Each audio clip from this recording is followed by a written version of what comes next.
Hello everyone, বন্ধুরা কেমন আছো সবাই? আজকে এই গাছটা দেখতে পাচ্ছ, এটা এক ধরনের ইনডোর প্ল্যান্ট, যেটা হচ্ছে রিও প্ল্যান্ট বা বোর্ড লিলি নামে পরিচিত। এই প্ল্যান্টগুলো আমরা ঘরের মধ্যে বা ব্যালকনিতে বা কোনো ট্যারেস গার্ডেনিং হিসেবে আমরা রাখতে পারি, বা হ্যাঙ্গিং হিসেবে আমরা অনায়াসে এই গাছটাকে করতে পারি। এবং এই গাছটা দেখতে পাচ্ছ, এটা দু ধরনের ভ্যারাইটি বা তিন ধরনের ভ্যারাইটি আমি দেখেছি। তবে এই ভ্যারাইটিটা আমার কাছে রয়েছে, যেটা হচ্ছে উপরেটা পুরোটাই সবুজ আর নিচেরটা একটু পার্পল বা হালকা পিঙ্ক কালারে। তো যাই হোক, এই ধরনের প্ল্যান্ট আমরা ইনডোর প্ল্যান্ট হিসেবে দেখতে পাই। তো এই প্ল্যান্টগুলো আমার কাছে ছিল, দেখতে পাচ্ছ একটা প্লাস্টিক কন্টেনারে লাগিয়েছিলাম।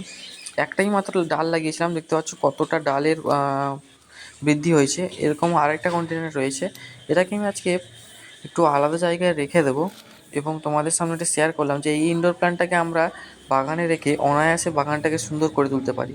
তো কিছু শুকনো পাতা দেখতে পাচ্ছ, শুকনো পাতাগুলোকে আমাকে এখন পরিষ্কারও করে দিতে হবে, না হলে দেখতে একটু ভালো লাগছে না।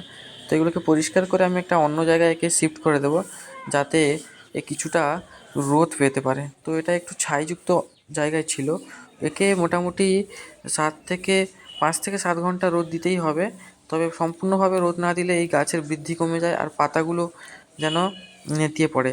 তো কিছুটা রোদ দিতে হবে, আর আমাদের মাটিটা চেক করে নিয়ে জল দিতে হবে, যাতে প্রচুর পরিমাণ জল না দেওয়া হয় এই গাছে।